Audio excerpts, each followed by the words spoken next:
Fighting cyber attacks is becoming a statewide effort. An executive order signed this month by Governor Ducey formed the Arizona Cybersecurity Team. Its nearly 24 members come from all levels of government, colleges, and private sector. Among their goals, make recommendations on how to address cybersecurity issues, advance cybersecurity-related education, and improve how organizations across the state collaborate to address any threats. To get a better understanding of the vulnerabilities that exist today, we recently spoke to Clair, the Director of Cyber Operations for the web development firm Ephibian. There are now things that we're hearing like whaling, swatting, spear phishing. Yes. What are all those things?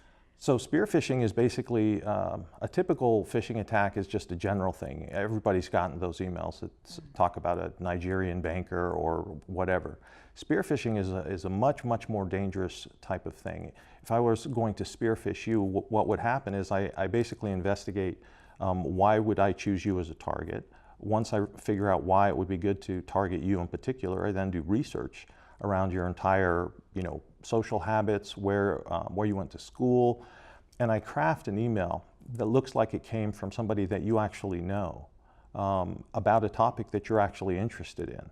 Spear phishing is a serious danger, mainly because it's targeting individuals with information that they don't expect, a typical attack like that to happen. So they're just not, as aware on that sort of thing. Whaling is a similar type of thing where you go after a CEO or a large, all of these kinds of techniques, it involves reconnaissance, it involves research. What are the things that we can do to protect ourselves? Are there basic things we should be doing? Sure, and you already probably know what they are. Be suspicious of emails. Learn how to check where they're really coming from. A lot of them are still, the way that they're spoofed on who they're coming from is trivial. You just see a name, but you're not really looking at the actual address. Look at those kinds of things. Be careful about downloading apps. The more apps you download, the more, you don't know who wrote those. And you keep your antivirus up to date, you keep your patches up to date as quickly as possible. The Equifax breach was completely preventable. They just didn't patch their stuff for a known vulnerability quick enough. You can only do so much, but you should do everything that you can. With midterm elections this November, cybersecurity remains a major concern for the country's top intelligence officials. From U.S. businesses to the federal government to state and local governments, the United States is threatened by cyber attacks every day. Last month, they told the Senate Intelligence Committee Russian meddling is likely, with attacks more aggressive than the 2016 presidential election. While Arizona doesn't consider itself one of the states with voting systems targeted by Russian cyber attackers, in June of 2016 it briefly took the voter registration system offline as a precaution after an alert from the FBI that hackers obtained the login credentials from a Gila County employee in a possible attempt to gain access to Arizona's voter registration system. We have a midterm election coming up. Does that present an opportunity for those hackers who are out there looking for something? Sure, I think every election presents an opportunity. It depends on how much the voting systems are electronic, for one thing. I think in Arizona, the majority, at least where I've always gone, it's not, and I think that's true in most states.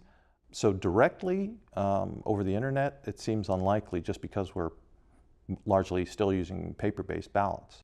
Anytime something is on the internet, though, it's potentially risky. It is. And that's, I think Estonia is the only country that I know of that has a full-blown national, anybody can vote online type of system.